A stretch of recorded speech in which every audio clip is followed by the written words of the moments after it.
মিথ্যা অপবাদ দিয়ে মিথ্যা কথা বলে বাংলাদেশের মানুষকে আবার বিপদে ফেলার চেষ্টা করা। আগরতলার ডেপুটি হাইকমিশনার অফিস আক্রান্ত হয়েছে, কলকাতায় হাই কমিশনার ডেপুটি হাইকমিশনার অফিসে আপনার আক্রান্ত হয়েছে, মিছিল নিয়ে আপনাদের সিলেট দিয়ে ঢোকার চেষ্টা করেছে, বেনাপোল দিয়ে ঢোকার চেষ্টা করেছে। এটা কোন ধরনের বন্ধুত্ব? এটা কোন ধরনের প্রতিবেশীর কাজ? ফেক একটা ডিসইনফরমেশন ছড়িয়ে দিয়ে সমস্ত এই যে আমাদের স্বাধীনতা সার্বভৌমত্বকে জয় করবার গৌরব, যে আনন্দ, সবকিছু ম্লান করে দিচ্ছে এবং আমাদের ভবিষ্যতে আবার অন্ধকার দিকে ঠেলে দিচ্ছে। এই বিষয়টা আপনাদেরকে সকলকে সজাগ থাকতে হবে। আজকে এই যে বিদেশি ভদ্রমহিলা, বিবিসির সম্ভবত, তিনি এসছেন এই বিষয়গুলো জানার জন্য, এমন ভাবে ছড়িয়েছে চারদিকে যে বাংলাদেশে সংখ্যালঘুদের উপর অত্যাচার করা, বাংলাদেশে মিথ্যা মামলা করা হচ্ছে।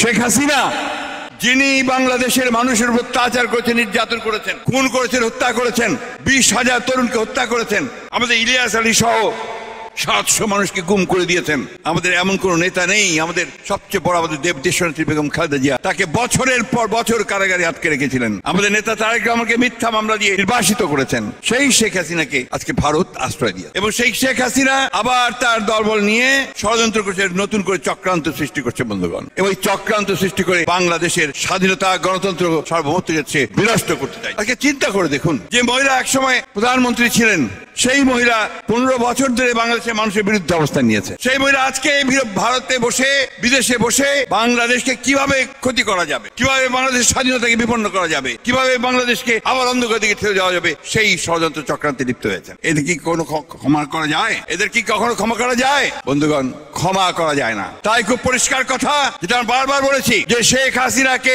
এই হত্যার অপরাধে, খুনের অপরাধে, গণহত্যার অপরাধে তার অবশ্যই দ্রুত বিচার হতে হবে, এবং যারা তার সঙ্গে সহযোগিতা করেছে তাদেরও বিচার হতে হবে। ভারত আমাদের প্রতিবেশী, সবচেয়ে বড় প্রতিবেশী, আমাদের বন্ধু। আমাদের যুদ্ধের সময়, 1971 যুদ্ধের সময় আমাদের সহযোগিতা করেছিল। আমরা ভারতের কাছে সবসময় প্রত্যাশা করি যে ভারত বাংলাদেশের মানুষের পাশে দাঁড়াবে।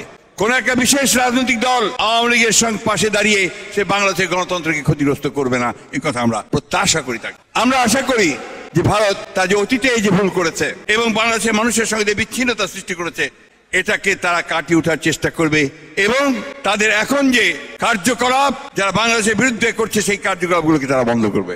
আমাদের খুব কষ্ট হয় যখন আমরা দেখি অহেতুক মিথ্যা অপবাদ দিয়ে মিথ্যা কথা বলে বাংলাদেশের মানুষকে আবার বিপদে ফেলার চেষ্টা করা। আগরতলার ডেপুটি হাইকমিশনার অফিস আক্রান্ত হয়েছে, কলকাতায় হাই কমিশনার ডেপুটি হাইকমিশনার অফিসে আপনার আক্রান্ত হয়েছে, এবং মিছিল নিয়ে আপনাদের সিলেট দিয়ে ঢোকার চেষ্টা করেছে, বেনাপোল দিয়ে ঢোকার চেষ্টা করেছে।